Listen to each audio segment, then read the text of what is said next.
You're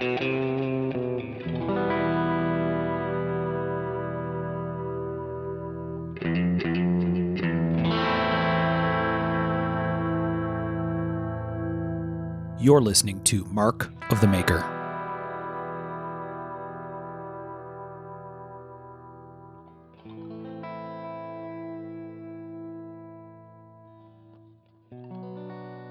Hey everybody, I'm Mark Steiner and you're listening to Mark of the Maker. This is episode 117 of the podcast and we have an excellent guest for you, someone very interesting. We'll get into that in just a minute. I want to make sure we have everybody here. We got a full crew. We have Mr. Sean Kendrick.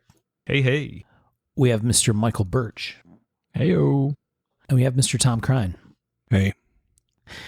A barrel of enthusiasm. What's up, guys? All right. It's going to be awesome. Yeah, it'll be really good. Okay, let's take care of our friends that support the shows. Sean, you want to start us out? Yeah, we'd like to thank everybody at Patreon or who signs up for our Patreon. You guys help keep the lights on. You help keep the mics moving, and we appreciate it greatly. And if you folks who are listening who aren't part of our Patreon would consider going over and maybe just giving us $1 or $2 a month, we would really appreciate it. This show, it doesn't pay for itself, and every dollar we get off of Patreon helps keep the lights on and keep this thing rolling. Just head over to patreon.com and search Mark of the Maker, and we'd really appreciate it. Thank you all. Yeah, we appreciate that greatly. We do. And it's also brought to you by our friends, the Great Danes and Jim Worth over at Giant Mouse Knives. You can visit them at giantmouse.com.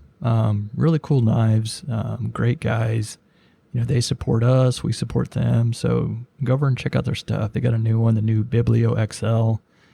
It's got a cool blue handle. It's pretty kick-ass. Go give them a visit. Support them. We appreciate it. Thanks, fellas. Tom, you got one? So, yeah, I want to give a shout out to two of my personal favorite people, Bob and Suze Terzuola. They've got some really cool stuff going. If you're not following them on Instagram, you should check out their website. Bob's got a Sharp Life, which is pretty cool. He's got some other stuff going that just check out his website. Suze is working on something new, a podcast called Knife Wife. I'm pretty sure it's going to be pretty inspirational. I'll probably not tell my wife about that. But yeah, check it out. Two great people and love to support them. Yeah, for sure. Bob and Suze are fans of the show. Thanks for listening to both of you, and thanks for your support as well. We really appreciate you guys. And that's terzola.net, right? I think you're right. Did they change it? Terzola.net. I just closed it. For some reason, I think they were playing around and changing it. Oh, they call it Terzola Design, but it's at terzola.net. Yep. Just making sure folks know where to go for that goodness. All right. So also coming up July 20th in Seaside, Oregon, the Pacific Northwest Custom Invitational, 11 a.m. to 5 p.m., one evening show. I think there's tickets still available. Am I right? Yep. Looks like standard passes are still available. I think VIP might be sold out. But the standard tickets are available. By all accounts, a fantastic show. I'm really looking forward to. My wife and I are heading out this year. I think, Sean, you're going to be there, right? Oh, definitely. Only show this year. So it should be very cool. Beautiful part of the country, a pretty amazing lineup of makers, including Mr. Michael Walker will be there, and a bunch of other folks as well. So come on out. I think they got a crazy amount of door prizes and other stuff. They get tons of giveaways. I think Billy said his goal was that everybody that came, if he had his way, would have something to bring home. And it sounded like he hit pretty close to that mark last time, all right? Oh, yeah. So, my favorite show that I've not been to. So lots of freebies. Head out to Pacific Northwest Custom Invitational July 20th of this year. Coming up really, really quick. And then the last one, we actually have a new sponsor for the show. The folks from Knife Joy, knifejoy.com. All one word, knifejoy.com. Jade Marsh is over there now. Jade was on with us a while back. And this is a website that has a whole bunch of different stuff. Knives, flashlights, you name it. Definitely check them out at their website. They have both customs and production knives as well. I was surprised to see the number of customs that they had on there. They've had some Bill Rupel stuff come through there. They have some Ken Brock stuff up there. They got a whole bunch of stuff going on. So go check out Knife Joy. Nice folks, lots of cool stuff to dig into, and we appreciate their support. Thanks, y'all, for jumping on board with us. We appreciate you. Yeah, appreciate it, guys. Yeah, we appreciate that a lot. They're also from Arkansas. Oh, really? Yeah. Whereabouts in Arkansas? Do you know? Can you say? Down by Conway. Oh, really? Just a little north. Interesting. I don't know the little town they're in, but it's just north of Conway, which is about 45 minutes north of Little Rock. Very nice. Maybe they're a little east. I don't know. Somewhere right around there. They didn't mention this, but it looks like they have a sister website called Ammo Joy. FYI. Oh. Yeah. Really? That's I cool. want to check that out as well. Okay. Thanks, guys, for your support. We really appreciate you. Good people. All right. Sean, you want to introduce our guest, explain who we're going to talk to tonight? Yeah, our guest tonight is a good friend of mine, a guy I really enjoy getting to talk to. He's a talented designer, talented artist, and just an all-around great guy. We're going to be talking to Andrew Bawidamann. How are you tonight, Andrew? I'm good, guys. Thanks for having me on the podcast. Ah, dude, thanks for coming on. We've been talking about this for a while, and it's great to finally have you on the show. Yeah. Agree. How many times have we talked about the Doughboy, which we'll get to later? Probably 50. At least twice. Oh, God, yeah. A bunch. Just kidding. Nice. All right. Nice.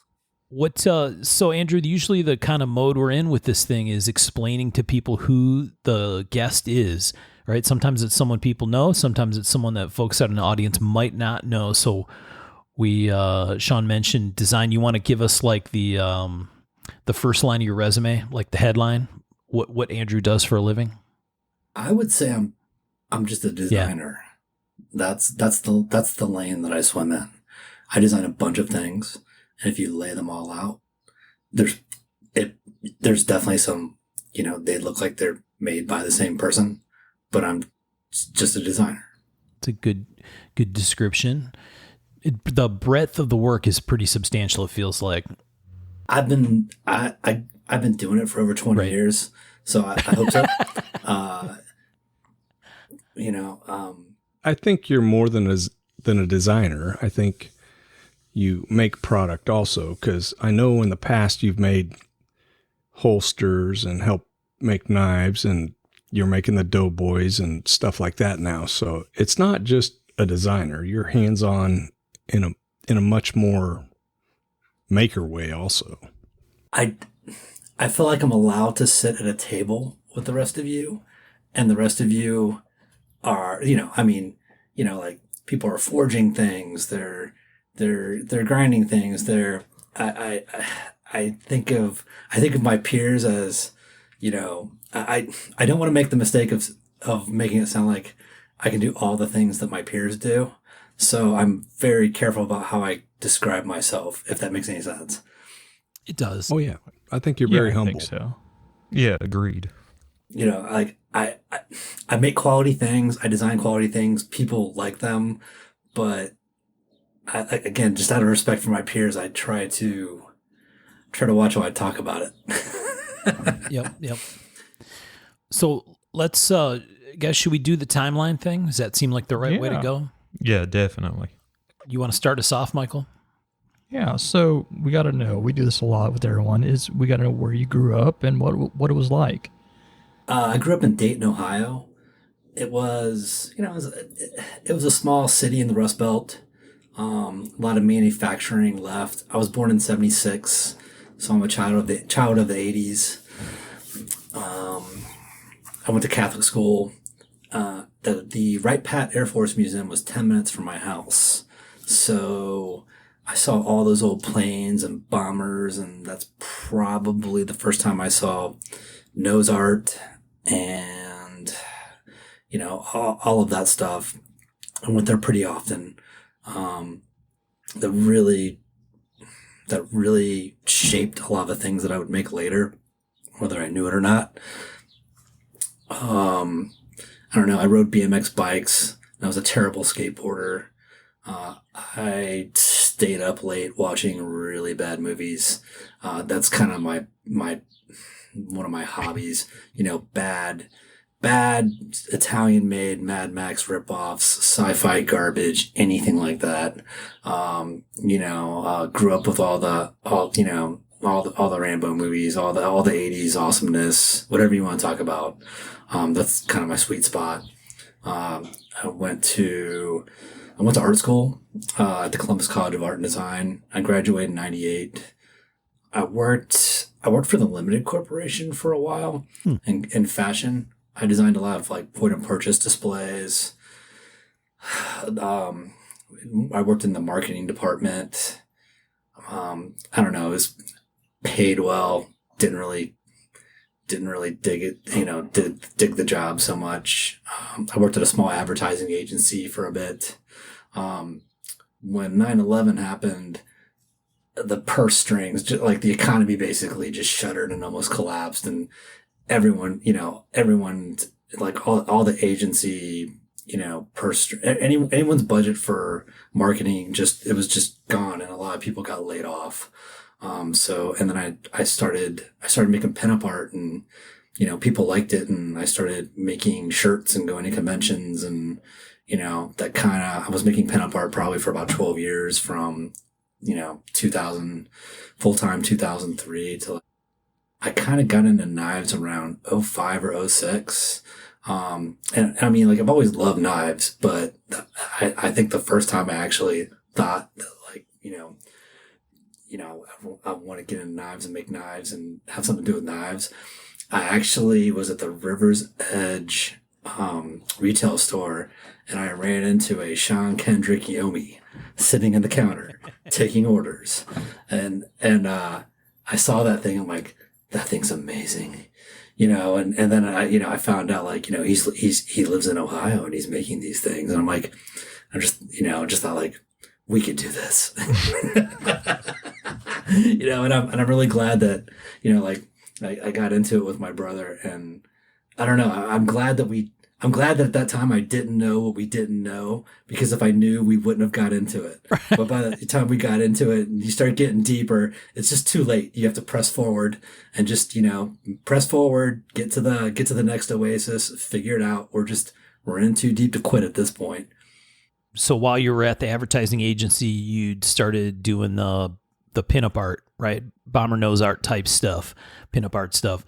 Was that something that you did? Was it like just for fun, and then you realize, oh, there's a market for this, maybe I should do something with it? Like, how did that evolution happen?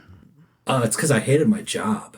I went to art school to be an illustrator, and then I kind of had to come to terms with the fact that, like, the illustration market had really changed and gotten worse after I graduated than when I went in. And of course, they don't tell you why you're in, right? They want you, paying the money for 4 years. They're not going to say, like, hey, guys older than you that worked in the 80s got paid real money. And between, stock art and the computer, you're not, that's all gone. And you're going to do the same job for way less money. So I basically went to the corporate world to be a designer just to, make a decent living. Right. And the bummer is I got what from the outside looked like a real job, but it just didn't pay real money. I was making 27 grand a year, at the advertising agency. And when I worked for the Limited Corporation, I was paid well, but they were kind of running it off of a small army of freelancers. And what would happen is that you would work 60 hours a week, and you'd be paid very well, for 6 months.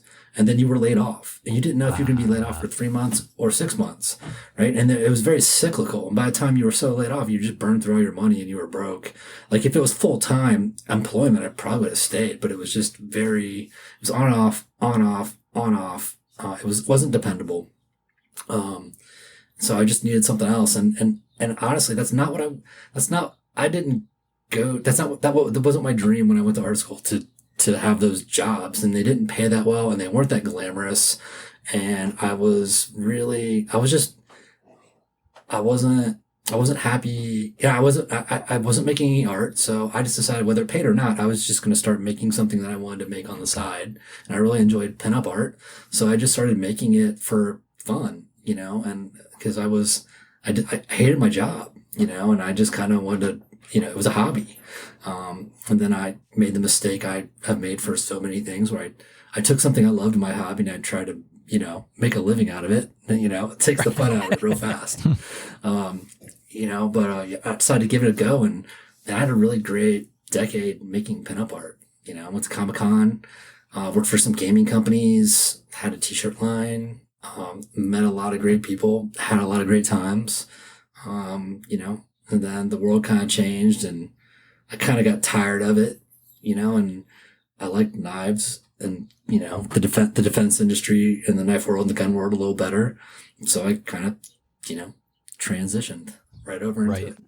Yeah, but those shirts brought a lot of us to you. That's how we found you. Those shirts at the USN shows and stuff. They were, good Lord, those were awesome. Dude, they shirts. hit hard. They hit hard. So that was kind of the cool thing, right? So when my brother and I started the knife company, we didn't have to start from scratch. I actually had an audience that I took with me, and then I picked up an audience pretty fast because of the art. And I think it was a lot easier to sell the knives because we had an audience. We didn't have to build it from scratch. I'd already been building an audience for a while, if that makes any sense. Oh, yeah. So I guess to go back a little bit more, were you carrying any knives as a kid, or like when you're, like you say, shittily skateboarding around, did you have anything in your pocket? My parents and grandparents were electricians, so everyone had these buck lockback, work knives. That was probably the first knives I was, exposed to. I don't know. I remember when the Rambo knives came out, the Rambo movies came out, everyone, you had to have that 1995 piece of shit. Oh yeah. Survival knife with the faux leather scabbard and the compass and whatever. And, all of that. Honestly, for me, if I had to pick a knife, something like when I was that age, what was, the knife for me, my uncle got out of the Navy in I think 85, and he had this Gerber Mark I boot knife. Ooh. And with the leather scabbard and the clip, and that was the knife. I love that knife. I would actually take popsicle sticks, glue them together, cut it down, and paint it with, aircraft modeling paint, aircraft model paint, enamel paint, to try to make it look like one of those knives and make a little cardboard scabbard for it, because I was 9 years old. There was no way, my parents were going to let me have that thing. It wasn't going to happen, so that was the knife. And then when I was a little older as a teenager, I finally got one. It was one of the newer ones in the 80s. Mm-hmm. And it had a nylon scabbard, and I was young and dumb, so I got one that was half serrated up near the front, and I don't know, I was, not a happy teenager, and my mom did not like me having it, and she took it away. And she's not really, I still asked her today, do you know what you did with my knife? And she's like, I don't remember. So I'm sure it had, met with a horrible ending, and I still, on eBay, and losing auctions to people, who are outbidding me in the last 10 seconds for some new mint in the box Gerber Mark I. And, actually, I just lost an auction, yesterday, but it was $230 at the last, it was 185. I bid 230, and then right in the last 2 seconds, someone, beat me out for 230, 250. Fuck. I just can't win, man. I keep losing. I think I've lost about 4 eBay auctions trying to get that knife. That was the knife for me in the 80s, man. I just wanted them more. I got it. Yeah. Hey, send me pics. Send me pics when it shows up, man. Yeah, the last couple of blade shows, I've been hoping to go home with one. Haven't found the right one for me, but I will. Same knife? Yeah, I want the Vietnam era type goodness. Nice. It's a very popular choice of guess of Mark of the Maker, the Gerber Mark 1. The Mark 1? Yep. I mean, it was a great knife. I mean, it was a great knife. I don't want to say something dumb like there just weren't other great knives. But I mean, you had Randall's. There were some other things that were very expensive and kind of like you had to be a real nerd to kind of know about. You know, my dad like, oh, the Randall knife's the greatest knife you can ever get. You know, and it just had the, you know, it was super expensive and. You know, you could maybe see one, you know, the Gerber Mark 1 seemed to be accessible, you know, like they were kind of, it was a really great knife, but you could find them, you know, there's certain, you know, surplus stores or cutlery stores might have one in the counter or a gun shop or something. You know, it was kind of like the coolest knife that you could actually get your hand on. I don't know, like that was it for me. Oh, yeah. Quintessential. I wonder if Andrew likes your other favorite too, Birch. Which favorite is that? The Reeve Aviator. I'm not too familiar with those, but now that I'm pushing 50, you know, and I'm going to be an old man and I'm supposed to be refined and a little classier, I will own a Sabenza soon. Yeah. Bite your tongue. Yeah, soon, you know. Like it was kind of like the 1911 where you know you're younger, like fuck that old man gun and it's 8-round magazine capacity. You know, I've got my Glock, you know, but after you turn 30, it's like, well, it's got a really nice trigger and it's flat and it carries really well and you know it starts to, you know, you slowly start turning into old man. You start, you know, like you buy one and then another and you start to appreciate different things and a little more refined as you get older and you know, like I will have a Sabenza. Yeah. Be like, those New Balances are pretty comfy. You haven't got no. That's not no. I hope that's not going to happen. No. Okay. You don't want to bet? Wow, Tom's taking odds on it. Tom, were you saying bite your tongue about the getting old thing? You damn Skippy. Yeah. I'm almost 40. I don't feel like I'm decrepit. Right. Not like Tom. Oh, yeah. I guess after kind of Mark 1, that's kind of an 80s thing. In the 90s, a couple things happened. I first noticed that, you know, it was like the hole in the blade to open it, the Spydercos and the Benchmades. Like it really, I saw one at a gun show and it was like, wow, this is new and different. And then I saw like Microtech and I saw an Emerson's and actually what I saw that was probably the most important and was some Bud Neely customs. And it wasn't the knives themselves, which they were amazing. And these were like, it was kind of like when he came out with like the Pesh cabs and there was like a lot of customs where they were like Tontos that were real sleek looking, but it wasn't just the knives themselves. It was the carry systems, the MCS system. Like, so, like, you know, I remember it was like, you know, rare earth magnets. It was like these Kydex scabbards that could be carried upside down and it had magnets in it. And it was like, it could be a neck knife. It could ride in your pocket jacket. Honestly, it was the first time I remember, I thought the carry systems were just as important and even more, just as interesting as the knives themselves. And it was the first time that I really saw that this knife as like a system, you know. And then even to this day, I think most people are making things that aren't even as good as the MCS system.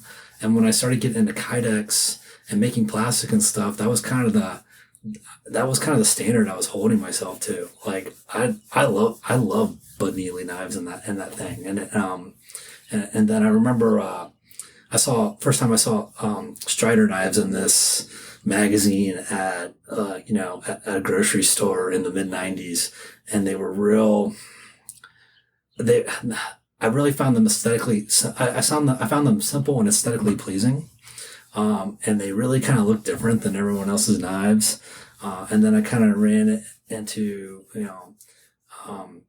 Sean's Yomi, and I don't know, like there was just a lot of things playing together there, and those are kind of the knives that I really dug growing up as a kid. The Microtech SOCOM Tonto, I think I've owned 3 of those things, and I've lost them because like the clip would get loose, and I was just too dumb and lazy to, Reloctite the screws, and then it just fell out, and then I'd buy another one, and it'd last for a couple years, and I'd lose it. Like someone found one on the ground, and it made their day. That was kind of my favorite knife for a while. Yeah, that's and then you kind of have to get in there, and you can be inspired by these other people making these knives, but you have to get in there, and you have to make your own style. You have to bring something fresh to the table, and that's not easy. And there's a lot of trial and error and trying to figure out your voice through your design. And actually I have this conversation with, some people sometimes. My favorite person to have it with is William Harsey, about the handle being the soul of your knife. Like, you can change the blade shapes out, but the handle is the soul of your knife, design wise. Like, and you can tell a maker by his handles, his handle shapes, and if you're designing a new knife, it's all about the handle, like, I'm not saying the blade's not important, but the handle shape with the blade and its profile, the handle's the soul. And that's kind of what you're trying to figure out when you're designing it, and you want it to be different than everybody else's, and you want it to feel fresh. So you're saying I shouldn't be putting part of my soul in the blade? That's the foot of the knife. No, I agree. No, I agree 110%. So I guess it's fair to say, like, when you're designing a knife, you set on a knife, do you start with the handle? No, I start with the whole thing. Okay. And I try to figure out, what do I want it to be? What do I want it to be? What do I want it to look like? So do you design from function first? Yes. Like, I try to, like, am I making a dagger? If I'm making a dagger, what is it, a smaller dagger that you can carry? I really try to figure out the size of it. What do I want it to do and be? And then I try to figure out about how big it is, and then maybe figure out, blade proportion to the handle. And then at that point, I really get stuck trying to make something that looks like something I would design, that doesn't look like someone else's, that looks really aesthetically pleasing, and that is sexy as fuck. That's, and then I will waste more time than I'm comfortable admitting sketching, doing things in Illustrator, making prototypes, out of plastic or whatever, and just being disappointed and putting it down, and, picking it back up a couple months later and putting it down. And, like, I really, by the time it's done, there's a pile of sketches, paper, prototype, plastic, and like wooden prototypes that is, it's a big pile, and it's kind of embarrassing, but I'm really trying to dial that in and get it figured out before. But sometimes you have to build anything goes to metal.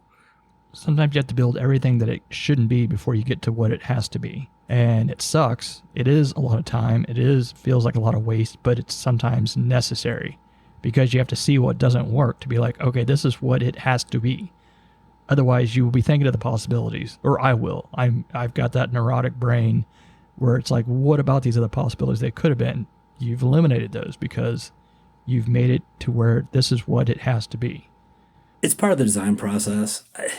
It's a shitty part of it. Well, sometimes it's fast, sometimes, like, you just have this idea and you're just like, you can picture it, you make a sketch, and you kind of get close the first time, and you're just refining it, and it's there. That happens sometimes. Sometimes it's the opposite. Sometimes you really struggle with it, and you waste a lot of time. You're wasting a lot of time with prototypes and this and tiny little details, and you get stuck in this.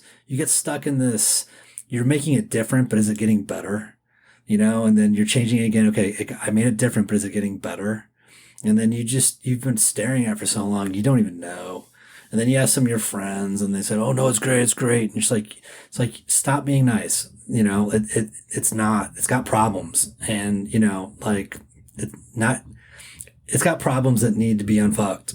And, you know, what are they? What is it? You know, like, is it too much jimping?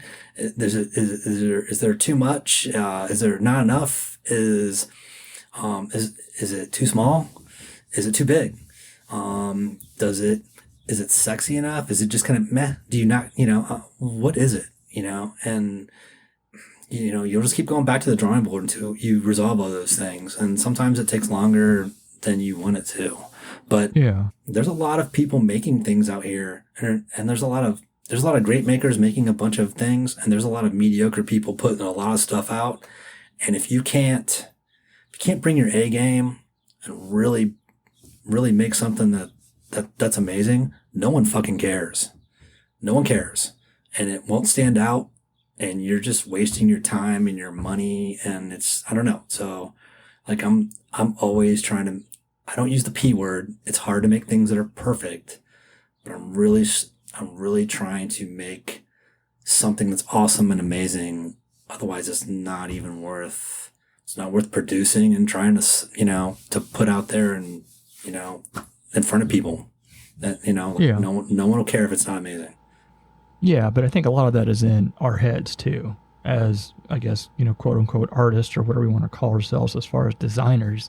We're searching for perfection when there is no such thing, and the knife you make doesn't have to be the final iteration of that knife. You may see something down the road where you're like, I like a little more curve here, or a little bit more something this and that, and you can add that. It's something I've struggled with, and I've had to work on myself, being like, this isn't the last version of this knife, and it's okay, because I've wasted so much time doing that same sort of stuff. And I get in my head same way. Like, I don't want to put bullshit out there. But at some point, you have to draw a line and be like, this is a pretty damn cool knife. And I'm happy. Yeah, and it's got to get done. Or maybe that's the best that you can make with your abilities at that time, right? You know, and then, and maybe there's something, maybe, you know, that if you have a few more years in, maybe you'll get to a different place later, but that's where you are now. And you just need to kind of accept that, you know? Yeah. I don't know if I explained that right. Yeah. I've been there, same way. And I'll tell myself, don't make it now, wait till later. These are bullshit lies we tell ourselves.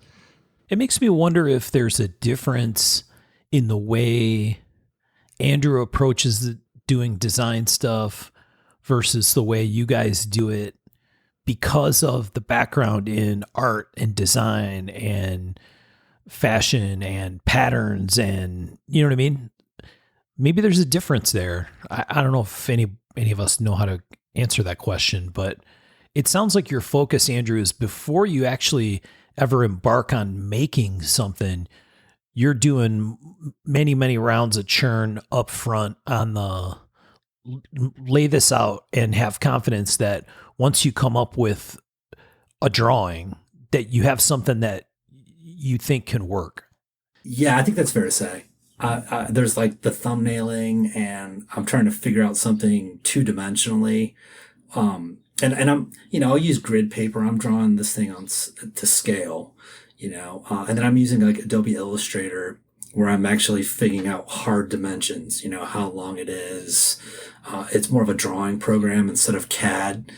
So I'm, you know, but it's kind of like it's like a drawing art program. So I'm trying to figuring out all the dimensions, lengths, things like that before I even go into, you know, like hard prototype where I'm holding in my hand. And then I don't really know. You don't really know. Is it too big or too small? I don't know until I'm holding it in my hand. I don't know. You know, like, I don't, like, it looks good, but is it? I don't know until I'm holding it in my hand. It tells me a bunch of things that looking at it on a screen or a piece of paper didn't tell me. And then once I've got like, you know, like a lasered out piece of wood, which is pretty quick and easy, you know, I can tune the design from there. And I'm trying to figure all of that before anything would go to metal. Now, when you're designing this stuff, is it for production or is it for like something you're going to make individually? It's probably production. Once in a blue moon, I'll make something one off, but I'm trying to design something that there can be a couple hundred of them.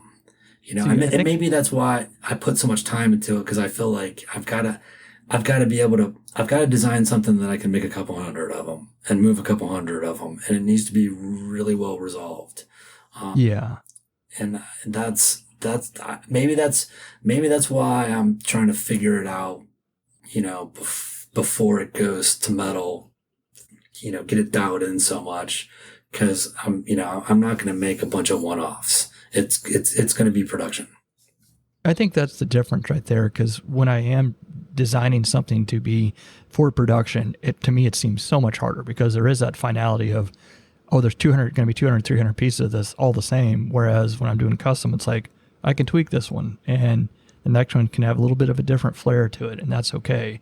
But yeah, that finality of like, this is going to someone and they're going to make it, a whole lot of those, it makes it so much harder for me. Totally. A lot of that pressure is off when you're making a one-off. Like, it could be an eighth inch too short, or a little tall, or a little fat, or a little this, and it's fine, and then you can dial it in later, make the next one, and resolve some of those design issues. When you're going to make a couple hundred of them, that's, a little more pressure there. Yeah, I think you felt that piece of it, right, Michael, when you've done some of the production shop collab kind of stuff, where you're kind of sweating that design for a long time and it was very uncomfortable, right?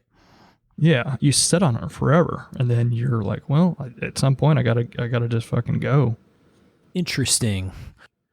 So Andrew, for you, it seems clear that process is all a paper-based thing, pencil on a piece of paper kind of deal, at least at the start. It starts there, and then I spend a lot of time in Illustrator and then get my dimensions. I'll be honest, I didn't want to do this, but there's just no choice now. It really feels like nothing's moving out there without 3D CAD. Yeah. At all. Like, no one will you can't make anything move. You can't get scabbards made. You can't get anything machined made. It doesn't matter. Like, it used to be like, you could have this thing designed. You could have, you could do it in Illustrator and have your dimensional drawings, and someone would CAD this just to, as a part of doing the job for you. And that just stopped. Everyone's really too busy out there.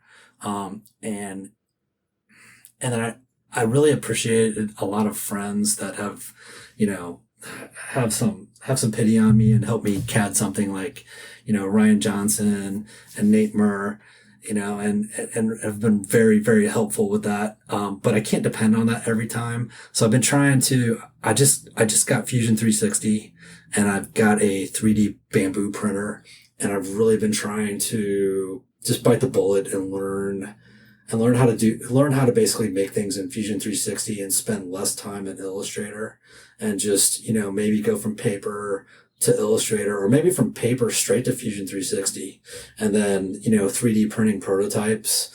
And I've been doing it for about 2 months, and I'm really in that part of the process where I'm trying to swim across the river, and I'm just trying to keep my head above water, and it's a lot. But I'll figure it out, Yeah. and, but I got a lot of respect for people that, that are CAD wizards. It's not, I thought it would be very intuitive. Like, I use Illustrator. I've been using Illustrator for 20 years. I'll figure it out. It's not that intuitive. It's pretty different. And then, the 3D printer I thought would be easier too. And it's a whole thing unto itself of settings and calibrations and whether it feels like it or not. Dude, it's a whole thing, man. But like, sometimes you just kind of hit this wall where, like, hey, I need to move. There's a problem, and I need to get past it or around it or over it or through it, or I can't move my business forward, and I'm sure all of us have had that with a bunch of things, whether you need to buy an extra machine or take a process in house, or, as you've been making things, and, real recently it's CAD for me. Yeah. The good thing is, like, there's a ton of support for 360 online, YouTube, stuff like that. You know, and you can import your drawings straight in there and make them kind of transparent, draw over them, all sorts of shit with that. It's definitely learning a whole new ecosystem for sure, though, right? No matter what. No, It that is. shit ain't easy. Yeah. Yeah, it's not. It's not. I wish it was easier. I wish it was. I wish it was easier than what it was. But I'll figure it out. Yeah. There's serious consequences for not. So it'll just like everything else for the last 20 years, it'll get figured out. You pick the right kind of printer. The bamboo printer is probably the easiest one to use of all these days. Yeah, So, thanks, like you Vince. said, you got to learn a bunch of stuff, but it compared to any of the stuff that came before it, or you know what I mean, 5 years ago, it would have been 100 times harder. It's really cool. It used to be I would design something. I would have to save some DXFs. I would email them to a buddy that's got he's got a laser cutter. So he would like laser cut, a wooden tang and some handles and cut patterns in it, and I glue them together, and I could hold something in my hand, but I would have to wait till like the next day. Or I've got a buddy that's got a really nice $5,000 resin printer, a couple hours for me, and he's always gracious about when something's kind of catted or done, I can send him some files and he'll print it out and he'll mail it to me, relatively quickly, within like 3 days. But I can't tell you how amazing it is to CAD something up, work on something, get it to a certain point, and then send it off to print in your studio and have something you can hold in your hand within 2 hours or an hour. Yeah. Right. Like, talk about keeping the workflow going and turning something around faster and coming to a finished product faster. It's worth all the money. Trust me. Yeah, it really is. And that's why I forced myself to do a bunch of that shit, which is because, well, a little bit of an impetuous nature, and to need to do that stuff in-house and be able to be like, I can do anything I want with these things gives me great joy. It doesn't make me faster. I don't use it efficiently, any of that stuff, but I love the fact that if I need something, I can do it no matter what it is. Sure. And I'll be completely honest. I was really hoping to go through the rest of my life without having to learn how to do it. Like, can I not? I'm when the Doughboy was made, I literally just sat down next to someone and just pointed at the screen, and I had a caliper, and I had some sketches, and I was literally just pointing at a screen, like art directing it as it was getting done. And that worked for me, it got done, and it was everything I wanted it to be, and I didn't have to do it. It was great. And if I could have made it the rest of my career operating like that, I totally would have. But, like I said, we've just hit this point where a lot of people just don't have the bandwidth to do that for you anymore. And if you're not doing it yourself, it's just not going to get done. Yeah. But I think it'll be good for you, and I think that it'll open up a lot of doors that you didn't even realize were there once you get over that hump, which is admittedly a pretty big hump for a lot of us old guys. Sure, it's cool. And just all the things that you can design and make and prototype, all the little gadgets and whatevs. Like, I'm sure it's something that I'll be doing for a lot of years, but again, I'm at that point where I'm just trying to swim across the river, and I'm just trying to keep my head up. It's a lot, Yeah. I have a lot of respect for people that, can really use, some of the CAD wizards out there and all the years they had to put into it.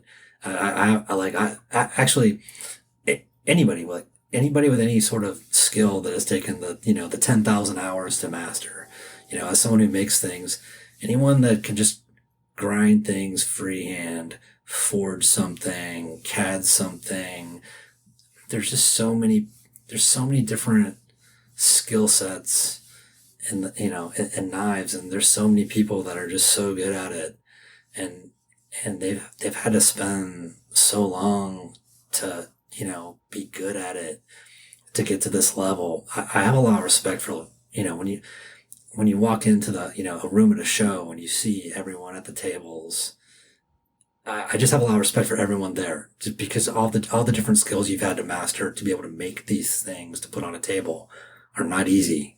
I mean, some people may have an idea, but they really don't until they try it themselves and fail and see how hard they are. Yeah. You know, and honestly, I can't say enough. Sometimes when I walk in the room, I'm very, very pleased and feel lucky that you guys are my peers. And it's like, you really want to talk to me? Really? You know, like, I love you too, man. Like, it just, you know, you guys are great. You make great stuff. And there's a bunch of other people we know that, you know, make great stuff. And and if anyone thinks that they can just get in and start doing it, you know, like, it's a little harder than you think. There's a little more to it. Right. So can we roll it back just a hair? And how did you come across like the USN and get to that first USN show? So I think it was like 2007, 6, 7. We're walking around Blade Show. We're sitting at a picnic table behind the Blade Show, showing some of our first, you know, handmade knives to like, might have been Ken Onion. Someone else was looking at some stuff. And it was Evans Pang. So he kind of saw our stuff and he kind of was like excited about it. And actually, I'd met Evans at Comic-Con years before. He had actually given me a Strider buck folder. I traded him for some t-shirts. So this was part of illustration, art, Comic-Con world carrying over into the knife world. So I was like walking around. He was like, "Hey," you know, and we'd had a couple interactions, and he'd known the art. So like, and he thought the knives were really cool. So he basically explained what the USN was, walked us around. You know, we were kind of looking for a mentor that would help us, you know, get past some of the craft issues we were having to make something better. You know, we were making knives, but they were knives, but they were very rudimentary and they were you know, and they weren't that sharp, and they were, you know, they were beginners knives, you know, and you know, they had some design panache to them that was a little nicer than the other beginners, you know, because I'm a designer, but they were still beginner's knives. And actually he brought us to Sean's table, you know, and I was like, you know, the guy that made the Yomi, you know, and I mean, Sean was, you know, I don't know, man, you were super kind and nice, and you didn't know us or anything about us, and you graciously took us under your wing and invited us to your house, you know, and you showed us how to make a knife and, you know, your way. And I mean this in the utmost respect. Like, you did not have a lot of equipment. You did not have a lot of space. I was shocked by the quality of knives that you were making with the limited equipment that you had. It was a real eye opener. Like, you want to talk about like, you know, it's that old saying, like, is it the Indian or the arrow? You know, like that's the problem. Like, to be able to make what you were making with what you were using at that time was, I don't know, like, let's just say, like, whatever excuses we had for ourselves in our heads of why we weren't making something better just really went out the window, man, when we were hanging out with you, you know. And then, you know, you that showed always my brother and sucks. I how to make, you know, like, how, you know, we made the pwn together, you know, we made what would become the pwn. And it was this, you know, tiny little EDC knife. And then you basically, the first piece of plastic, a Kydex that I ever made, was in Sean's kitchen. You remember, man? Like, Yeah. you heated up the oven, and you had the burn marks of like hot knives, the shapes of knives on the kitchen floor, and you know, we pulled the plastic out, and you know, you had some foam on some like wooden paddles, and you just have to like kneel on it. I mean, that was the first piece of plastic. That was the first Kydex scabbard I'd ever made, you know, and it sent me, you know, it sent me down this path where, as I was trying to figure out how my brother and I could make better knives, I kind of had this epiphany where it's tough to make a better knife than a lot of the established knife makers. Like it's tough to say that you're making a knife that's better than a Strider or a Kendrick, or any of the other peers like that were making these very high quality knives. But the little epiphany I had was there was a lot to be desired for the scabbards. The scabbards were not that great out there. They were kind of afterthoughts. The carry systems weren't that great. The attachment system, it was like a scabbard with a tech lock, and that was kind of it, and the scabbards, a lot of them didn't have adjustable retention. People would make a knife, they'd make a scabbard, there'd be a tech lock. That was kind of it. So I really kind of went down the rabbit hole of if you can make a better scabbard, then basically you're offering a better knife system, and people will like maybe people will like our knives better, not because we're making a better knife than our peers, but maybe because we're making a better system than our peers. And people's perception of a knife isn't the knife itself. It's the knife and the scabbard as a system on their body as they're carrying it. And there's some shitty knives out there with great scabbards, and people love those knives because it has a great scabbard. And there's some great knives out there with shitty scabbards, and people keep those knives in their safe because it's not a good system. It's a great knife, but it's got a shitty scabbard, and they're not fun to carry.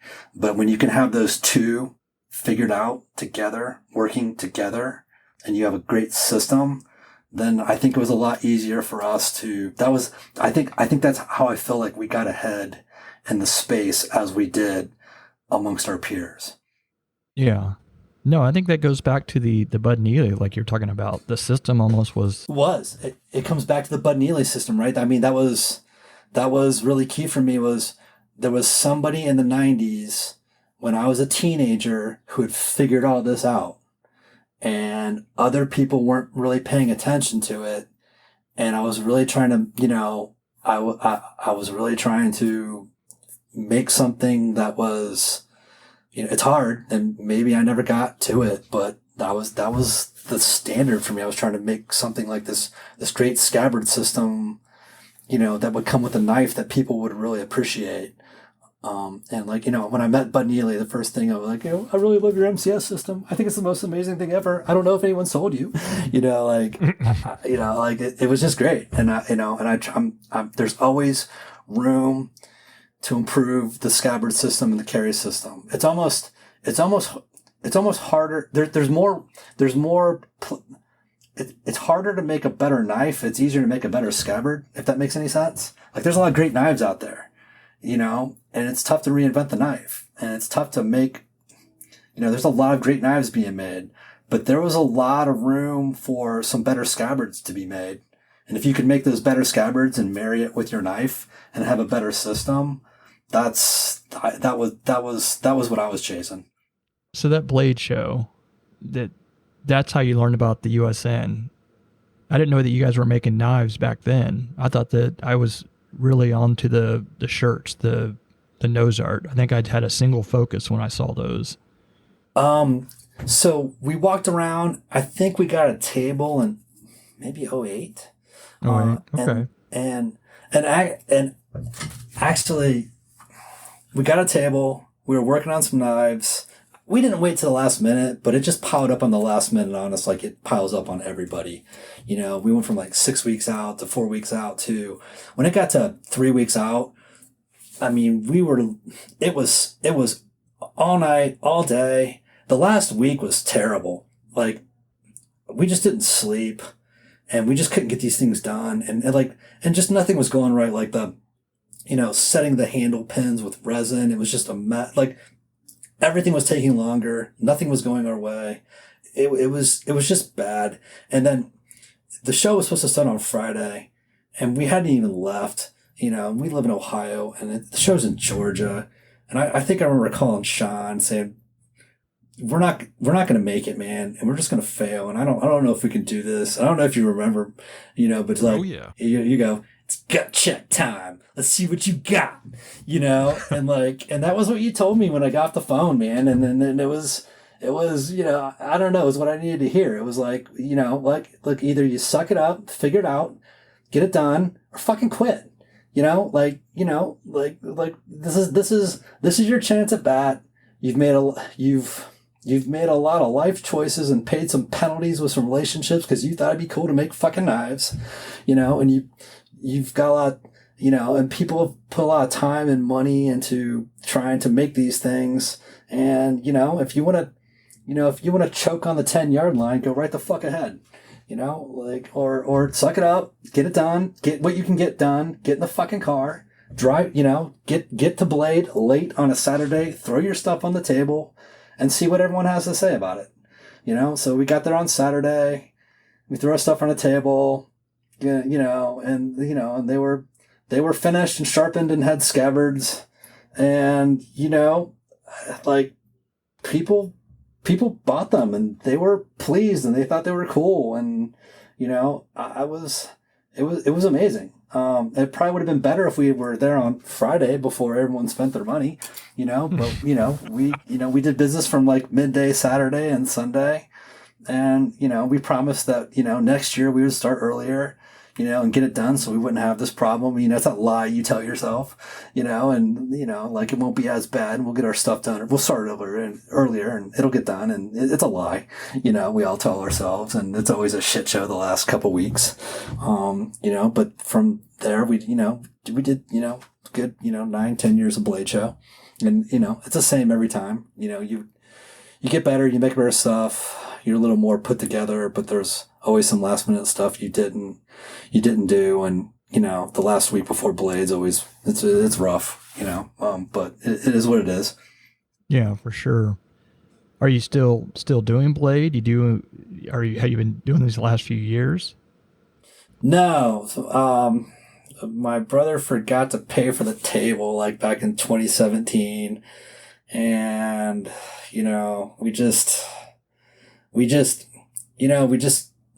our relationship really just fell apart, and, we each have our own businesses and our own websites. And I just been doing my own thing. And I took off Blade until last year I went.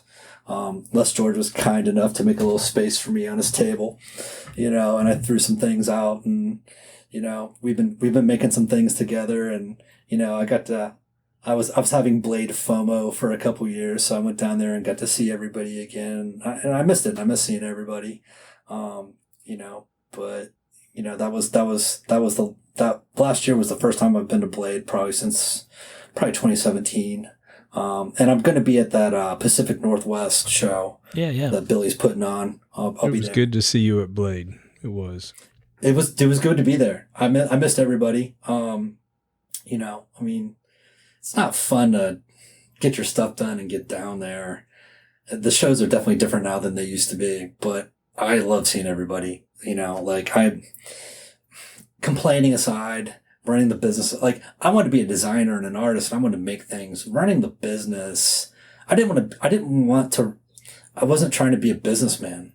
I wanted to be a maker of many things, and running the business isn't fun sometimes. And, I have to take all the products. I have to design everything, keep in contact with the customers. I have to run the website. I have to design, make the news. I have to write the newsletters. I have to fill the orders. I have to deal with all the problems. I have to order the print, the supplies, and, get the business cards printed. That's, running the business is not fun. But when I see everybody at Blade Show, I'm reminded that, I still love knives, and I love guns, and I love knives, and I love the business, and I still love the life, and I'm really happy to be living it. And when I see all you guys, especially at a show, it just, I love the life. I love knives. I wouldn't want to be doing anything else. If I wanted to be doing something else, I would have left and started doing it.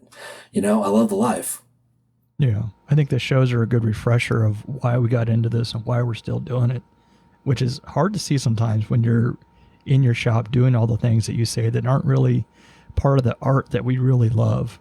It gets a bit tough. When you get lost, go back to the beginning. I do. I have days all the time, sometimes where am I? Yeah. How the fuck did I get here? What am I doing? what, and I try to stop them like, okay, look, go back to the beginning. You love these things. You love the Air Force Museum. You love all this. You love the pinup art. You love all the knives. You love let's not forget about this, and, like I love trench knives and brass knuckles and daggers and saps. And, I love those things and I make those things, and people that, and people love those things too. And they enjoy the things that I make. And, like I wouldn't want to do anything else. Yeah. And I try to remember that when I get lost, because, running the business can make you feel lost sometimes. Oh, for sure. I think of the cubicle walls that I used to have surrounding me when I would get upset or frustrated or feel like, this shit's getting a little, too much, and it brings you right back. Sure. I take a corporate job, I design logos and things, or I design patterns for people. I'll take one of those jobs once a year, maybe twice a year, and it'll remind me real fast, like, hey, just quit bitching, run your company, Yeah. like it's not fun all the time. And, like this, and that job, and and keep in mind, this is a good job from a company that I like, that's paying me real money. And I got to make something that I thought was cool, and it's still a job, right? And if you want to, if I want to, like, if I want to slack and, let something bad happen to the business, then I could find myself, back at a day job, and I'm constantly motivated by not ever having to have a day job ever again. I'll do whatever needs to be done. I will invent something cool. I will, make some magic happen, walk on water, do whatever. I just do not want to get a day job ever again. Yeah. That seems to be pretty unanimous amongst the knife makers on this show. Never want to go back to the day job, and the business piece sucks, but it's the vehicle that allows you to do the stuff that you like. So, sure. Tom, did you want to ask something? Yeah. So basically, you started doing the pinup art, which was super popular, and it turned into a job, and it kind of sucked. And then from there, it kind of sounds like you were doing knives a little bit and doing other stuff. But where did you go next? How did you get where you're at now? Because right now, the stuff you've been doing is really cool. So, I mean, I don't know what came first, or if you look at your website, you've got a ton of products. And well, I design a bunch of things all the time. So, I've been making Aloha shirts with Adi gears, and, probably for the last 6 years. I try to make these almost like Japanese quality, hand drawn, elegant prints, that, will kind of stand the test of time, like the poppies of war. I don't know, man, and then there was like the Aloha now with, the Apocalypse Now, themed one. And every year I just try to, really tried hard to make a quality pattern. I know this will sound bad, but like, so many companies rip off my patterns and designs. It's really noticeable, and sometimes it's really frustrating. No, man, the cottage industry has popped up around knocking off at least your concepts, if not straight up knocking off the designs themselves. I know of at least 4 companies. Between the pinups, the patterns, and this, and sometimes they don't even try really hard. They'll literally, they'll just Photoshop flowers over the same patterns. They won't even change the pattern density or the layout. I don't know. Like, some days I'm very frustrated. Some days I'm a little flattered. Maybe if just a small, group of people at least, know who made it in the first place. I guess that's as good as it gets. I guess all you can do is really just try to make the next pattern that they can't top. That's kind of how I deal with it. It is what it is. It's not going to change. Just as long as everyone knows that, I'm the one they're copying, I'll take it. It'll be all right. Holsters. I really like making holsters and mag carriers. probably mag carriers more than holsters. I'm kind of at a point where, do I want to run a holster business or not? And the answer is probably no. So I've just been focusing on other things. Actually, after my brother and I split, I kind of had my best epiphany. I'll be honest. I was always, and I mean this in a good way, I was always super jealous of Lucas Burnley's Cypop and the Andy Frank Nuck. It just looked like they were killing it out there with that thing, and I really wanted my version of it, but without, and being respectful to my peers, right? Like, you can't rip off the Cypop, and you can't rip off Andy's Nuck. Like, you need to come up with your own design, come something that's fresh to the table that someone else isn't doing. And then I was kind of in my shop, and it hit me hard. I love trench knives. Like, if I love anything more than the Gerber Mark I, it's a trench knife. Like, it's the coolest thing that's ever been made. You weren't allowed to have them, or they were expensive or exotic, and like, they're just very rare, and it has all that history behind them. And there's just nothing more badass than a trench knife. If you don't think a trench knife's cool, you need to hand in your fucking man card. Okay, like, you're just or like, I really don't really like trench knives. Like, you're in the wrong saloon. You need to get out. Like, trench knives. That was it for me. I was even trying to have a trench knife for the anniversary done in 2018, and a lot of things did not go my way, and it just didn't happen. And when I went, and I saw this George have the trench knife, and I was professionally jealous. I felt really defeated. I felt defeated. I felt professionally jealous, and and I was bummed. And then I went over and saw it, and it was just, and I really, like, I told him, and I was honest. I was like, this is the most amazing thing I think I've seen. This is my favorite thing in the show. And, and congratulations, man. Like, I was trying to do this, and it just didn't pan out, and you killed it, and it's fucking awesome. And, it's amazing. And I hope to have one day, and, congratulations, it was very bittersweet. And I just love trench knives so much, and I wanted to be the one that had the trench knife on that anniversary. Like, we had made a few trench knives before, and they kind of looked like a real flat version of like a BC 41, where they had like triangular, and it was cool. It was a nice design, and it was cool. And it was very elegant and light. And I'm proud of the trench knife that we made, but it wasn't a brass 1918 that was investment casted. You know what I mean? Like, it was cool, but it wasn't that.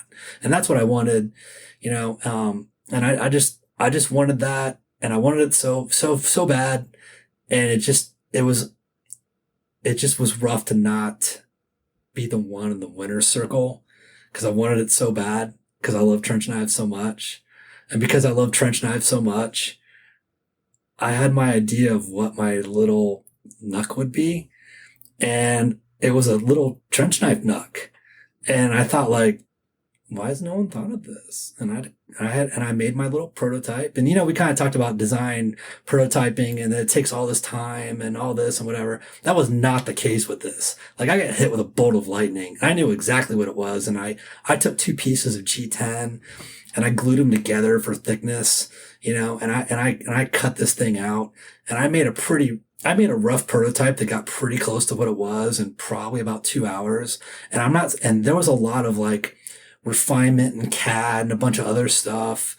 And, Alan Snow, a good friend and customer, was kind enough to lend me, some expensive items, so I could, I have a trench knife, but I was able to borrow some other trench knives. So, there's a lot of differences between like the French Allione and an LF&C and whatever. So, like, I wanted the Doughboy to be special and a badass. I wanted to come up with like my cooking ingredients of what I wanted the little Nuck to be, and I was trying to be respectful to Les George because he really did a recreation of the LF&C with like the kind of like the horn spikes, and you have to respect your peers and you need to be different and you can't steal their shit. It's not okay, like, and I was trying hard to, make my little Nuck, make it unique, make it mine. So I kind of did more of a French version. I kind of mixed a French Allione with the LF&C, and I figured that it needed to be investment casted, not machined. And everyone's like, dude, you should machine these. I'm like, no, they have no soul, and everyone's machining their Nucks and they all kind of look the same. And I need this to be like investment casted. And I didn't know anything about investment casting. And I found this the hard way when I couldn't get the trench knife made for the anniversary. So I called the one person who knows, everything that I don't know, which is Ryan Johnson, at RMJ Tactical, and I'm like, hey man, and I feel very privileged to know Ryan. Like, I don't know if everyone here probably knows Ryan. I don't know if everyone out there does. Like, he does everything. I feel like he knows everything: machining, CAD, forging, tomahawks, knives, blacksmithing, coating, whatever, making jewelry, whatever titanium, whatever odd question. If you're stuck, and he's a very aloof person. He doesn't answer the phone for a lot of people, and I feel very privileged that he answers my phone calls. And I had to ask him about investment casting, and he was trying to get some Nucks made too. So we figured out investment casting together, and I was like, hey man, can I, can you help me out? And we figured it out, and he explained to me how it was done and what needed to be done and what steps and how a die had to be made, and then had to go find a foundry. And, it was one of the biggest risks I've taken in a long time. Was you're basically spending 20 grand up front before you have anything in your hand. You don't know what it's going to be, or if it's going to be any good, or if anyone wants to buy it. I definitely didn't want to make a prototype or anyone, so no one else would see the idea and just fucking steal it right off the bat, because I knew it was a great idea. I only shared it with like 5 people. I'm like, hey man, have you ever seen one of these? Does this exist? This should exist. And they're like, no, dude, holy shit. And then, even when Les George saw it, he was like, fuck, I should have thought of that. I heard Chad Nichols was like, why didn't you think of that? He's like, I don't know. It was a great idea, like no one had made a little trench knife Nuck. So I made the Doughboy, which is a 2-fingered Nuck and a single-fingered Nuck, and we got it investment casted, and it hit, and it was the best thing I ever made. When I released the first run, they sold out. It was like in 15 or 20 minutes, and it was gone, and it was just amazing. And I kept making them in different finishes and different materials. And it was like, I felt like it was finally my turn, to be the belle of the ball and, and ride the ride and have the cool kid EDC that I always wanted. And it was it. And it's one of the coolest things that I've made, and it's really been good for me, and people steal it all the time. And Bud K ripped it off, and a bunch of scumbags rip it off and make their version. And it really sucks.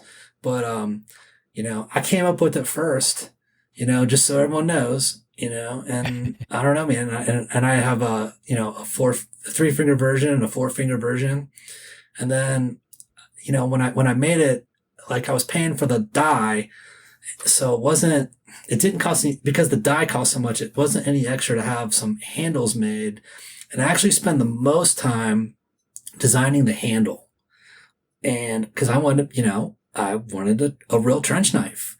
I would say I spent way more time with the handle than the actual, 2-finger and the single-finger Nuck. And then we got them made, and then I got these handles. I really didn't know what to do with them. You have to drill holes in them and get a blade. And, my brother and I weren't getting along. So I had to find another partner, and I didn't want Les to be pissed at me, for like making a trench knife. And I figured I just okay, I'm going to call him, my hat in my hand, and say, hey man, I'm trying to make this thing and I'm being respectful and I'm not trying to like steal your thunder. And I just don't want you to be mad at me, but I'm trying to make a trench knife, I'm just, and I made sure that mine looks different than yours. And I wasn't trying to redo an LF&C. Mine looks more French, and at some point, Les is like, do you need blades? I'm like, really? He's like, like, I was like, are you fucking serious? He's like, yeah, man, I'm like, I can get, he's like, yeah, send them to me. I'll drill a hole, I'm sure I'm skipping something in the conversation, but it's like, yeah, send me the handles and I'll drill the holes and I'll get you blades and we'll figure it out. I was like, are you fucking kidding me? I would never have had, I don't know. Like it wasn't what I wasn't calling him to ask him that. I couldn't believe he offered and, and I just said yes immediately. And then those were the first trench knives, man. And so we had the V1s and they were cool. And when I was, bolting them together, I just couldn't believe that, we have trench knives, like real trench knives with Right.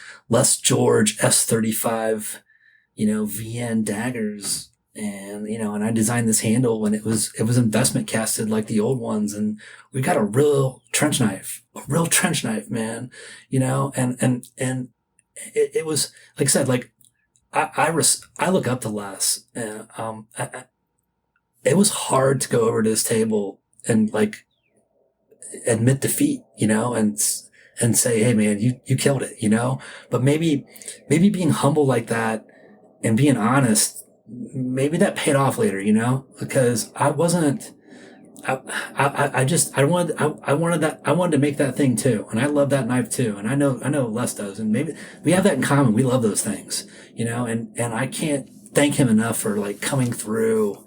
Like there's been many things he's come through on and it's just kind of like, sometimes I call him up and, I'll say I've got this problem. I'm looking for a solution and I just want some advice and he's the solution.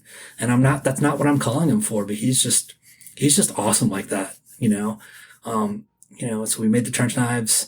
And then honestly, there were some little things about the V1 that I wasn't happy with. And I wanted it to be perfect. I was searching for perfection. I was searching for something, I don't know. It turned out cool, but I wanted the next version to be, I wanted it to be better. I felt like the handle was just a touch big, which no one cared about. Cause if you ever hold an original trench knives, they're small and we were smaller people back then. A lot of people can't even get their hands in an original trench knife. And if you're a bigger guy with bigger hands and bigger knucks, you can't even put one on. It'll get stuck in your hand, so like no one complained about it, but I wanted to make a few tweaks. So when I made the next die for the Doughboy DB3 and the DB4, I redesigned the handle to the V2.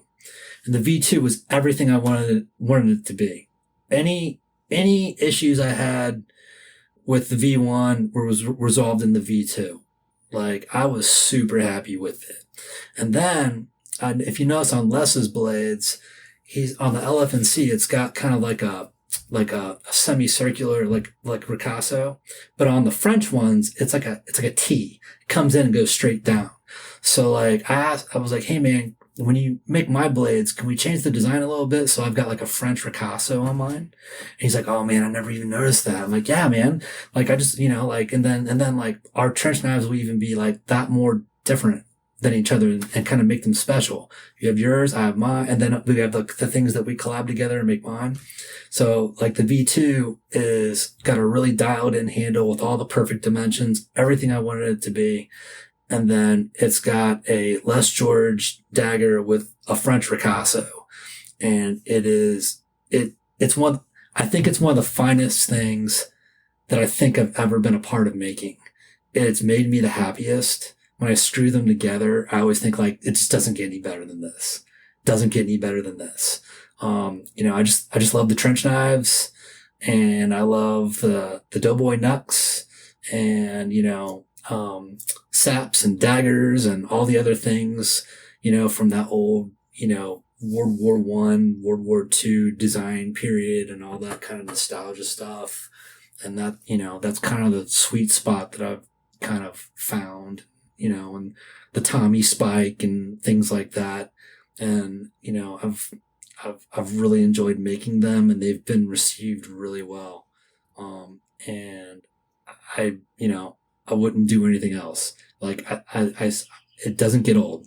I love making the knucks and, finishing them off and, watching them get poured and cleaning them up and packing them up and selling them and sending them off and assembling to the trench knives and, designing all those little spikes and all the saps and all that stuff. It's just, I love the life, and I'm making all the stuff that I want, and people have been really digging it. And, I don't know, like, I don't know what you guys think, but, like I've enjoyed making it, and it seems like, people really enjoy them out there. Yeah. Well, and I think you have to know that it made Les's day that he broke someone else's heart with some stuff that he made. It did. It broke my fucking heart. It did. It did. It just did. Like I wanted to be in the winner's circle. That's what I wanted so bad. And I got it, but I didn't get it until, it was 4 years later, and maybe that's how things work out sometimes, Yeah. I'm so thankful for Les. Like they're just like I'm thankful for Ryan, and I'm thankful for Sean. I've had a lot of help from my peers when it really mattered, and I just can't say thank you enough. And it's it's like, really, you're really helping me, really, and it just feels great because I there's certain things that you can't get done unless you have the help of your peer that knows more than you or has some capabilities that you don't have. And I wouldn't have trench knives without Les. And I thank him every time we do it.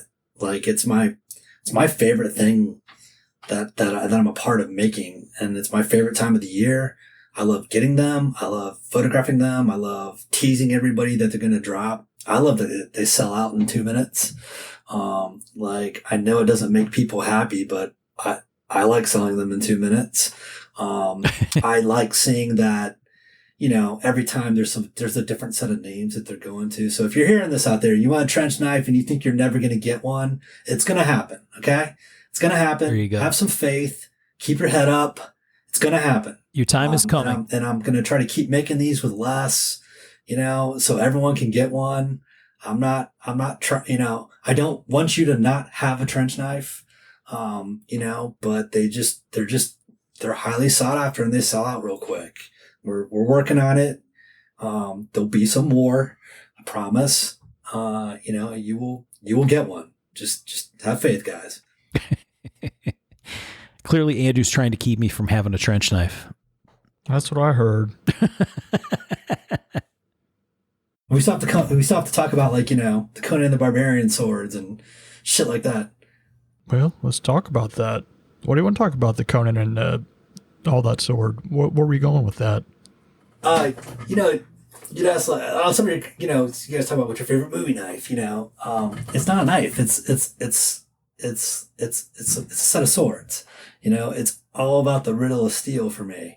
I remember when I was a little kid, I saw the preview for the Conan the Barbarian movie, and it just, I don't know, I never needed to see a movie so bad in my entire life.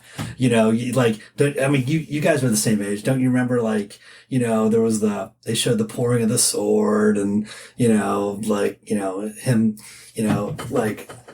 they showed scenes of the last stand, in the ruins and all this. And I was like, I need to see this movie.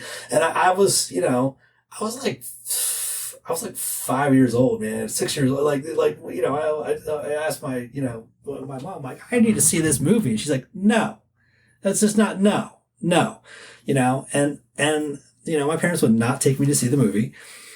Finally I got to see it, and my grandparents had cable. One of my aunts went to sleep. I stayed up, and my grandparents had HBO, and and I saw that it was going to be on, and I faked like I went to sleep, and I got up and quietly turned the TV on, and I finally saw Conan the Barbarian, and that movie just changed my life, and just the pouring of the making of the father's sword, and the discussing with with Conan of like the riddle of steel, and don't trust women, you can trust steel, and just the whole passing down, the love of weaponry, and, learning to speak the language of violence from generation to generation, all of that, and then the finding of the Atlantean sword, and, those are I still love the movie as much as I ever did. When my brother and I were making knives, all of the knives were named after Valkyries, and I even made a piece of art of a Valkyrie. It's kind of like Valeria, do you want to live forever? Everything's about, the Conan swords and the riddle of steel and all of that. That's just one of the greatest movies ever made. And I love just I don't know if a lot of people know this, but there's a famous industrial designer named Ron Cobb, and he did all the logos and all the concept sketches for Alien and The Last Starfighter, and he designed those swords. And then I was actually at Comic-Con once, and there's this old man that came up to my booth, and he saw some knives, and he kind of wanted to talk about knives. And he pulled out these pictures, and it was of himself when he was younger holding the Atlantean sword. And he's like, and I was like, is that the Conan sword? He's like, yeah. He's like, I was Jody's assistant, and I helped him make the swords, and I was like, really? And he's like, yeah. And I was like, and he had these great stories of, he said, Spielberg and Milius, got drunk and pulled the swords out of a car trunk in a parking lot where we were swinging them around, and hit it on a parking block, and, fucked them up, and they had to go back to the shop to get fixed, and just, and I kind of asked him, like, did you have any idea, when you guys were making these, that it would be such a big deal? And he's like, no. And look, if anyone knows more about that than I do, and you want to say like, oh, obviously Jody did not have an assistant, that man must be a liar. Like, look, I met no man. He had some pictures. It was him holding the sword. That's what he told me. Don't ruin it for me. That was, I don't know. Like that's, that's what I was told, and I got pics, and I sent them to the guy. I got proof, and it was just, that's my favorite movie, sword, knife, blade, anything. I don't know how you guys feel about that movie, if anyone wants to throw in your 2 cents. Yeah, it's been brought up many times, and I sometimes wonder, do those designers, I'm sure not the actors or whatever, understand that they help create like this whole custom knife generation? I mean, because they truly did. The Predator, the Schwarzenegger movies, all that stuff, the Rambo stuff, the CIA stuff that got us all into that weird, kind of like the Bud Neely stuff where it's all cloak and dagger type of knives and guns and that kind of weird shit. They truly created us. Yeah, right. Like, I mean, we were, children and teenagers, and and it affected us and had some resonance, right? And it's probably the reason we got into this stuff. I think honestly, big part of it. If we're making things, aren't we making things still for that inner child, right? Yeah. That inner, aren't we making and selling things to that inner child? Like, I don't know, like, my parents told me I couldn't have breast knuckles as a kid. Well, see how that worked out, like, you can't have a dagger. Like, what do you mean I can't have a dagger? I'll make them, like trench knives. Oh, that's dangerous. I don't know, all that stuff, right? Like that, all those movies and all those knives and swords, that's probably what was the entrance to the rabbit hole, right? Yeah. I mean, for sure. I don't think I can say that universally that pop culture had massive influence on every maker we've interviewed, but I would say by far the vast majority, when you bring up any of those things, right? Any of that pop culture stuff, movies, magazines, you name it, those things all had a massive influence on this entire, couple generations worth of people. And that's pretty cool. Who the fuck didn't want to throw a dagger like Jack Burton? I mean, Right? Jesus Christ. The check is in the mail. Yeah. Yeah, it's for sure a thing that I would guess any of the people involved in any of those movies and stuff, I would think that they never had any expectation that it would have the amount of impact that it has on the number of people that they have been. You know what I mean? Yeah. It's not like they're out in most of those cases making a Academy Award winning, super highly produced film, right? In some cases they did, but ultimately they're out to make a movie that makes a buck, right? And in the end, it ends up being this cultural appeal thing, which is fascinating. Yeah, very much so. So, Andrew, it's clear your love for the whole Doughboy project and all the facets of it. And like Tom said, when you look at your website, there's a huge array of stuff, right? And some of them I think are active projects, some of them a little less active, right? Is that a fair statement? It is. I probably should take some time that I don't want to and go through my website and be like, do I have these anymore? If not, I should turn that SKU off, or am I making this anymore? I should, if I'm not going to, maybe I should turn that off. But, I'm just busy doing other things. A lot of times on the show when we talk with knife makers, we kind of joke about knife maker OCD, right? Like where it's like there are these tangents, these side quests that have to happen to like get it out of your system so you can get on with what you're really officially supposed to be working on. What? Yeah, right. And it feels like looking at the scope of stuff on the website and which maybe is a nice timeline, right? To some degree of a good chunk of the stuff that you've done in recent times. Is there some of that to it where it's like, oh, that looks cool and fun and shiny. I'm going to go do that for a while. Is there a piece of that or is there more method to the madness? So are we talking about just like the breadth of products or how you get from one to the other, or do you bounce them around, or do you stop making something while you make another? Like what more are you asking? Yeah. Like, I don't know. It's just it seems like a huge scope, right? Like, oh, I'm off doing this casting project and I'm off doing this knife thing that's a spinoff of the casting project. And then I'm doing this, clothing and pattern design, right? For apparel and gear. And I'm doing Kydex stuff because I like doing Kydex stuff. Is it sort of like you're going to these different things when you feel like it, or you actually have a plan? And I mean, I know there's a lot more to it behind the scenes, right? Lead times for a bunch of stuff are weird, right? So there has to be stuff kind of somehow Legoed together to make sense. I'm not going to lie and say that there's like a plan. I wish. So I didn't want to make holsters. This was back in 2016, and everyone's pissing and moaning that there's no comfortable light-bearing holsters. So, I'm training a lot. I'm shooting with a group of guys. We're shooting at nighttime, and there's only so many holster companies that are, and if you're shooting at nighttime, you need a light. And there's only, and there was only a couple of companies that were making, and most of those holsters, like a Raven Phantom, it was an OWB holster. It was outside the waistband, and inside the waistband was starting to be a thing again.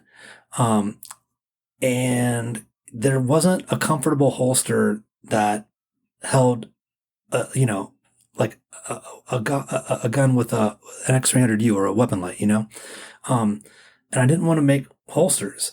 But there wasn't a good holster, and there wasn't a lot of companies making it. And to me, it was this kind of like mountain to climb that I kind of wanted to get to the top of, like I kind of had a few ideas, and I've been making plastic, since 2007. Let me try to figure this out, and I made the Gotham, and I still sell it. And, it's older now, and there are some, there's a lot of companies making a quality holster out there. But the Gotham's still one of the more comfortable ones. And I didn't want to make holsters, but I want to make the best thing I can make. And there seemed to be this, necessity is the mother of invention. And there was this space where this thing needed to be made. And I enjoyed chasing it, and I enjoyed making it, and I enjoyed figuring it out with a bunch of other people trying to figure the same thing out at the same time. And I enjoyed the race. I want to be in that winner's circle with that best product. Like, it's what drives me. It doesn't matter if it's a knife or a shirt design or a pattern. I want it to be the best. And if not the best, I want it to be welcome at the table where the 10 best are sitting down. And and it doesn't matter what I do. I want it, if there's the 10 best holster makers, I want a seat at that table. If it's the 10 best Kydex makers, I want a seat at that table. If it's the 10 best pattern makers, I want a seat at that table. Like, and I will work on something until it's, a magnitude better than most people, so that product can be good enough to sit at that table. And that it doesn't matter what I do. That's the bar that I'm trying to meet. That's what I'm shooting for. So, and I guess if you wondering, like, there's no plan, there's just, I want to make these things. There seems to be a space for this product to exist. And then I embark on this, chase to make this thing as good as it can be. So I can have a product, that's one of the 5 or 10 best products in its class. So I can sit at that table with the best. And because I'm chasing that thing, that's what I'm doing with my time for that year or that 6 months or that 2 years. If that answers that question. No, it does. I just thought it was interesting to see the scope of stuff. And for some people, it can be this clear my head thing. I'm going to go work on this kind of stuff that I make for a while because my head's getting burnt out on, product A over there. Right. Or I don't know. There's a whole bunch of different versions of it, right? Other people, some of them have, hey, I got timelines for stuff, right? Like, I'm going to do a new investment casting, and that takes X number of weeks to materialize. So I'm going to work on this in the meantime and fill the gap, that kind of stuff. But it sounds like it's sort of fits together however it fits together, right? Yeah. It just, something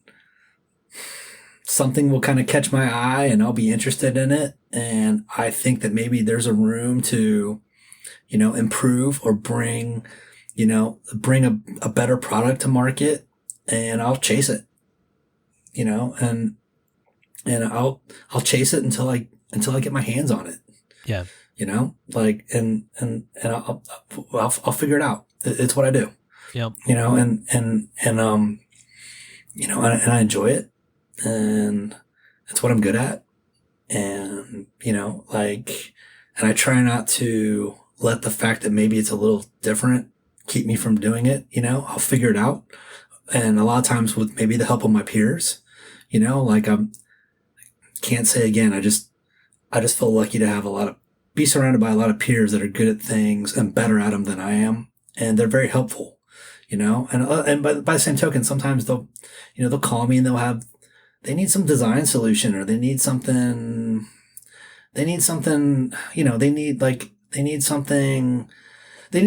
help. They need something, it needs to be more aesthetically pleasing, or they need some help, and I always tell them, like, well, I'm not in a position to tell you no, am I? Right. What do you want? Let's get this figured out, man. They need some logo or something, whatever it is, and I got to help them out. Right. So, if I'm trying to do something and I don't exactly know how to do it, I reach out and politely ask for some help from someone who's good at it, but it's someone that I know that I maintain a relationship with. There's a lot of people that maybe asked you, like, hey man, can you tell me the secret of how this is like? It's like, I don't know you. We don't know each other. Like, I don't know. It's a pretty bold ask, man. Like, you kind of, you have to be respectful of who you ask, of who you ask and what you're asking of them, right? And then, do you have a relationship with that person? Are you asking a little too much? Some people ask me like, where do you get that investment cassette at? I'm like, man, I can barely get my boundary to turn my job around. I don't know if I want to tell you. It's not because I'm trying to be a dick. It's just, I can barely get them to turn my job around, that's not going to get any better if 10 other people go there. What's the secret with this? I'm like, I don't know. I don't know. Right. Is anyone else has some experience with this, or they want to, throw their 2 cents in on this? Yeah, it's tough. I get asked quite a bit about questions, and it's usually from people I've never heard from before. But I generally just answer and move on. I'm never sure what the answer is for that. Hey, one thing that we should hit before we start to wrap up, Andrew, Sure. I thought is a fun thing. You were doing a thing for a while on your Instagram about really bad movies. And The Friday Night Shitty Movie? The Friday Night Shitty Movie, yeah. Why don't you explain to Yeah, people what that was? favorite thing. That was really cool. Actually, that was my only thing about social media that I liked at all. And it brought me the most joy. And I'm not...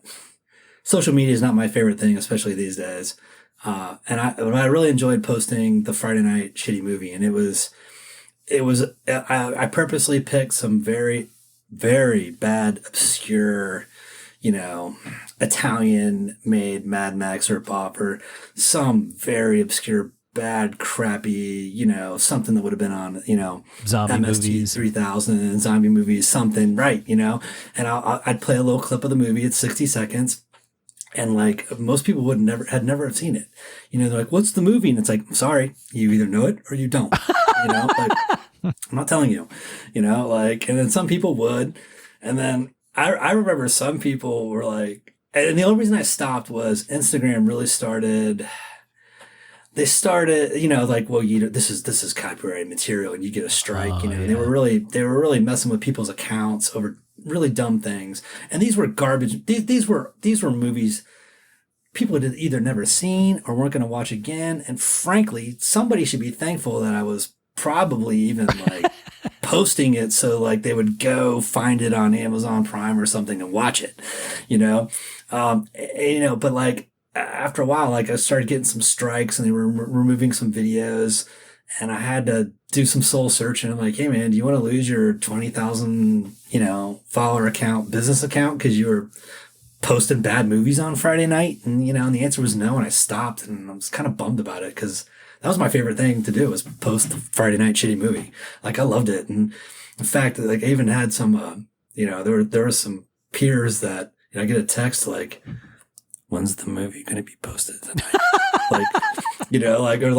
Actually my favorite thing is just to pour a glass of bourbon and wait and see what piece of shit you put up tonight. Yeah, right.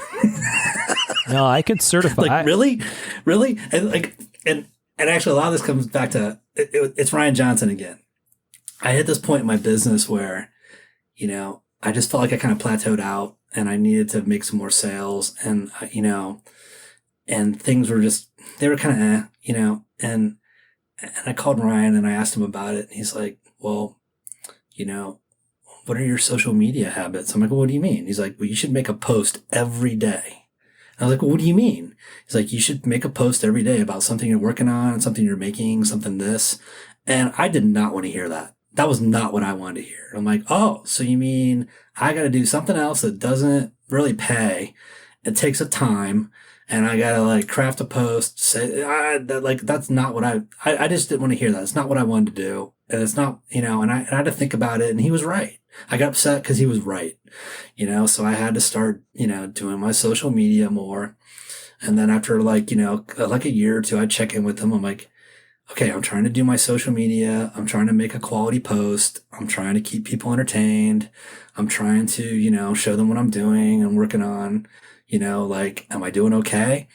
And he's like, no, it's good. It's, I'm like, okay, is the photography good? Is the content all right? Yeah, it's all right. All right. Then check in a couple years later, I'm like, hey, you told me I have to do this more. Am am I doing a good job? What does it look like from the outside? Is this boring and repetitive? Cause I'm sure you guys feel like if you just keep posting like another knife, or another this, or no matter, even if you have a bunch of products, right? They're all yours and it feels repetitive to post them, but that's not that's the behind the curtain perception. That's not the in front of the curtain perception. You know what I mean? Yep. So sometimes you have to call someone else and ask them, what does it look like from in front of the curtain? Cause I don't know, and I would check in with Ryan about this. And I'm like, so like, am I doing a good job with my social media posts and stuff? Is there, what do you like the best? And he goes, honestly, I like the best. I'm like, no, he's like, the knife stuff and all that stuff. It's great. I like your stuff. It's fine. But like, I really enjoy your Friday night shitty movie. That's my favorite part. And I'm like, really? He's like, yeah, that's the best, and that was a weird answer to hear. Cause that's not what I thought, right? I try so hard to make these quality items that people like and, and show me making them and all of that. And I just, he's like, no, man, I make this stuff too and I'm bored. And I love your Friday night shitty movie. That's the best part of anything you do, and I started to realize everyone really liked the Friday night shitty movie and I really enjoyed posting them. And what I realized was like, people want to be entertained, Right. And it was very entertaining to people. And, and a lot of us like the same things and, and I enjoyed entertaining people. Like I enjoyed, what I'm doing at Friday night late is I'm watching one of these shitty movies. I was just simply sharing, with everyone else what I was, probably doing at 11 p.m., and it was a fun thing. If Instagram, decides that it doesn't want to care about that stuff anymore, I may start posting them again. Right. Well, I just want to let our listeners know if they go to your website. So if your website is yourlastname.com, BAWIDMANN.com, Bawidamann. And for anyone who's actually listening to this podcast, it'll be right in the title in front of you. But go to Bawidamann.com and you can see Andrew's stuff. And there's Doughboys available, which if I'm Tom Crine, I'm clicking on shit and buying it right now before the episode comes out. And you got some other stuff coming, right? You said you have a couple knives coming, or like a ring knife kind of thing. And I do. Nate Murr, who invented the grip stop, he's a friend, and he was really like, I want to see the Andrew Bawidamann version of the ring knife. I want to see what a ring, and like, okay. So, I've been working on this ring knife for probably about 4 years. It's probably one of the things I've worked on the most. And I'm really embarrassed about how long I've been working on it. And, it just took a while to get made. And I partnered with VZ Grip. So there's going to be a G10 version that I'm dropping later in the week. And it's pretty cool. Ryan Johnson says it is the Scarlett Johansson of G10 knives. Wow. It's pretty sexy. I hope everyone agrees or feels that way. That was Ryan's, comment. So, and then there'll be a steel version in the not too distant future. And I've got a few other things in the pipe cooking to come out. It's not, I wish it was easier and faster to get things made, but it's weird out there. Yeah. Yep. Yeah, for sure. All right. Well, Andrew, it's been a pleasure chatting with you. Thanks for taking the time to talk to us. Yeah. Hopefully, did I say fuck too much? I mean, it's not possible. I don't think you said it enough. That's right. All right. So we got to say thank you to our friends on Patreon, to the guys from Giant Mouse, Bob and Sue's Terzola, the Pacific Northwest Custom Invitational, and now Knife Joy. So yeah, thanks everybody for your support. It's very nice to have folks helping us out and keep the show moving. We appreciate all of you. Thanks again, Andrew, for joining us, and we'll talk to everybody next time. Thank you for having me, guys. Seriously. Yeah, thanks all. Take care.